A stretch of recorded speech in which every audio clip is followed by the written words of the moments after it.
आइए भक्तजनों, ध्यान से सुने श्री महालक्ष्मी की व्रत कथा। इसे पठन करने से दुख दारिद्र्य दूर हो जाता है। श्री महालक्ष्मी माता की कृपा से सुख, संपत्ति, ऐश्वर्य प्राप्त होता है, मन की इच्छा पूरी होती है। श्री महालक्ष्मी माता के अनेक रूप तथा नाम हैं। भूतल में वे छाया, शक्ति, तृष्णा, शांति, जाति, लज्जा, श्रद्धा, कांति, वृत्ति, स्मृति, दया, तुष्टि, माता, अधिष्ठात्री एवं लक्ष्मी के रूप में स्थित है। उन्हें प्रणाम करते हैं। कैलाश पर्वत पर पार्वती, क्षीरसागर में सिंधु कन्या, स्वर्गलोक में महालक्ष्मी, भूलोक में लक्ष्मी, ब्रह्मलोक में सावित्री, ग्वालों में राधिका, वृंदावन में रासेश्वरी, चंदनवन में चंद्रा, चंपकवन में गिरजा, पद्मवन में पद्मा, मल्टीव में मालती, कुंदनवन में कुंददंती, केतकी वन में सुशीला, कदम्बवन में कदम्बमाला, राजप्रसाद में राजलक्ष्मी और घर घर में गृहलक्ष्मी इन विभिन्न नामों से पहचानी जाती है। इस तरह सर्वथा चारों और सर्वभूत में सुपरिचित माता श्री महालक्ष्मी की यह कथा है। अब हम इसका श्रावण पठन करेंगे। भारतवर्ष के सौराष्ट्र देश में द्वापर युग की यह कहानी हुई है। सौराष्ट्र में उस समय भद्रश्रवा नाम के राजा थे। वे बड़े पराक्रमी राजा थे। 4 वेद, 6 शास्त्र, 18 पुराणों का उन्हें ज्ञान था। उनकी रानी का नाम सुरत चंद्रिका था। रानी दिखने में सुंदर और सुलक्षणा थी तथा पतिव्रता थी। उन दोनों को 7 पुत्र तथा उसके बाद एक कन्या का वरदान मिला था। कन्या का नाम श्याम बाला था। एक बार महालक्ष्मी जी के मन में आया कि जाकर उस राजा के राजप्रसाद में रहे। इससे राजा को दुगनी धन दौलत की प्राप्ति होगी और वह इस धन दौलत से अपनी प्रजा को और सुख दे पाएगा। गरीब के घर अगर रहे और उसे धन दौलत प्राप्त हो तो वह स्वार्थी की तरह केवल अपने ऊपर ही खर्च करेगा। यह सोचकर श्री महालक्ष्मी जी ने बूढ़ी ब्राह्मण स्त्री का रूप धारण किया। हाथ में लाठी लिए लाठी के सहारे रानी के द्वार तक पहुंची। यद्यपि उन्होंने बूढ़ी औरत का रूप धारण किया था पर उनके चेहरे पर देवी का तेज था। उन्हें देखते ही एक दासी सामने आई। उसने इनका नाम, धाम, काम, धर्म पूछ टाला। वृद्ध ब्राह्मण का रूप धारित माता लक्ष्मी ने कहा, बालिके, मेरा नाम कमला है, मेरे पति का नाम भुवनेश है। हम द्वारिका में रहते हैं। तुम्हारी रानी पिछले जन्म में एक वैश्य की पत्नी थी। वह वैश्य गरीब था। दारिद्र्य के कारण हर रोज घर में झगड़े होते थे तथा उसका पति रोज उसे मारता था। इन बातों से तंग आकर वह घर छोड़कर चली गई तथा वन जंगल में खाली पेट भटकने लगी। उसकी इस दुर्दशा पर मुझे दया आई। तब मैंने उसे सुख संपत्ति देने वाली श्री महालक्ष्मी की कथा सुनाई। मेरे कहने पर उसने श्री महालक्ष्मी का व्रत किया। श्री महालक्ष्मी प्रसन्न हुई, उसकी गरीबी दूर हुई। उसका घर संसार दौलत संतति संपत्ति से भर गया। बाद में पति पत्नी दोनों परलोक सिधारे। लक्ष्मी व्रत करने के कारण वे लक्ष्मी लोक में रहे। उन्होंने जितने साल महालक्ष्मी का व्रत किया उतने हजारों साल उन्हें सुखभोग मिला। इस जन्म में उसका जन्म राजघराने में हुआ है, परंतु वह श्री महालक्ष्मी का व्रत करना भूल गई है। उसे यह याद दिलाने में यहाँ आई हूँ। बुढ़िया की बातें सुनकर दासी ने उन्हें प्रणाम किया तथा श्री महालक्ष्मी का व्रत किस तरह किया जाए इस बारे में पूछा। बुढ़िया रूप धारण किए हुए श्री महालक्ष्मी माता ने दासी को पूजा की विधि तथा महिमा बताई। इसके बाद वह दासी माता को प्रणाम कर रानी को बताने अंदर चली गई। राजवैभव में रहते हुए रानी को अपने ऐश्वर्य का बहुत घमंड हुआ था।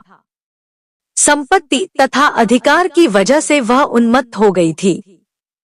दासी द्वारा बताई गई बुढ़िया की बातें सुनकर वह आग बबूला होकर राजद्वार पर आकर बुढ़िया रूपी श्री महालक्ष्मी पर बरस पड़ी।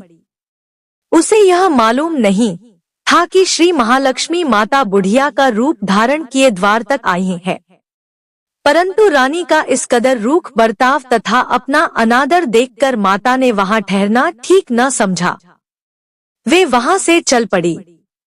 राह में उन्हें राजकुमारी श्यामबाला मिली। उन्होंने श्यामबाला को सारी बात बताई। श्यामबाला ने अपनी ओर से श्री महालक्ष्मी माता से क्षमा मांगी। माता को उस पर दया आई। उन्होंने श्यामबाला को श्री महालक्ष्मी व्रत के बारे में बताया। उस दिन अघन मार्गशीर्ष माह का पहला गुरुवार था। श्यामबाला ने परम श्रद्धा से श्री महालक्ष्मी का व्रत रखा। फल स्वरूप राजा सिद्धेश्वर के सुपुत्र मालाधर से उसका विवाह हुआ। वह धन दौलत ऐश्वर्य वैभव से मालामाल हो गई। पति के साथ ससुराल में आनंद से दिन बिताने लगी। इधर श्री महालक्ष्मी का रानी पर प्रकोप हुआ। फलस्वरूप राजा भद्रश्रवा का राज्य एवं राजकरोबर नष्ट हो गया। यहाँ तक कि खाने के लाले पड़ गए। ऐसी हालात में एक दिन रानी ने राजा से निवेदन किया, हमारा दामाद इतना बड़ा राजा है, धनवान है, ऐश्वर्यशाली है, क्यों न उसके पास जाए, अपना हाल उसे बताए, वह जरूर हमारी मदद करेगा। इस बात पर राजा भद्रश्रवा दामाद के पास रवाना हुए। राज्य में पहुंचकर एक तालाब के किनारे थोड़ी देर विश्राम लेने के लिए ठहरे। तालाब से पानी लेने आते जाते दसियों ने उन्हें देखा। उन्होंने विनम्रता से उनकी पूछताछ की। जब उन्हें यह मालूम हुआ कि वे रानी श्यामबाला के पिता हैं, तो दौड़ते हुए जाकर उन्होंने रानी को सारी बात बताई। रानी ने दासी के हाथ राज परिधान भेजकर बड़े ठाट से उनका स्वागत तथा आदर सत्कार किया, खान पान करवाया। जब वे लौटने लगे तो सोने की मोहरों से भरा घड़ा दिया। राजा भद्रश्रवा जब वापस लौटे तो उन्हें देखकर रानी सूरत चंद्रिका खुश हुई। उन्होंने सोने की मोहरों से भरे घड़े का मुंह खोल पर हाय भगवान, घड़े में धन के बदले कोयले मिले। यह सब श्री महालक्ष्मी के प्रकोप से हुआ। इस प्रकार दुर्दशा में और कई दिन बीत गए। इस बार रानी स्वयं अपनी कन्या के पास गई। वह दिन अघन माह का अंतिम गुरुवार था। श्यामबाल ने श्री महालक्ष्मी का व्रत किया, पूजा की, अपनी माता से भी व्रत करवाया। इसके बाद रानी अपने घर आई। श्री महालक्ष्मी का व्रत रखने पर उसे फिर से अपना राजपाट, धन दौलत, ऐश्वर्य प्राप्त हुआ। वह फिर से सुख, शांति, आनंदमय जीवन बिताने लगी। कुछ दिनों बाद राजकन्या श्यामबाला अपने पिता के घर आई। उसे अपने घर देखकर सूरत चंद्रिका को पुरानी बातें याद आई। यही कि श्यामबाला ने अपने पिता को घड़ा भर कोयला दिया था और उसे तो कुछ भी नहीं दिया था।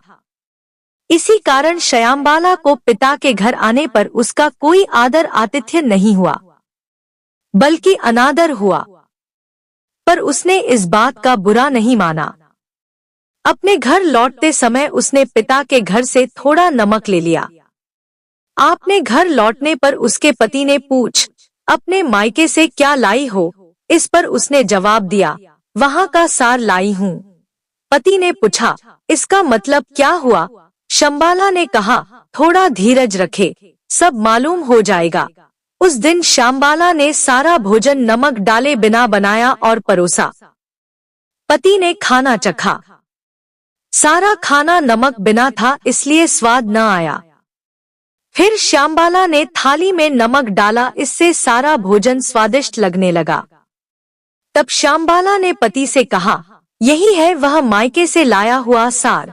पति को उसकी बात सही लगी। फिर वह दोनों हंसी मजाक करते हुए भोजन करने लगे।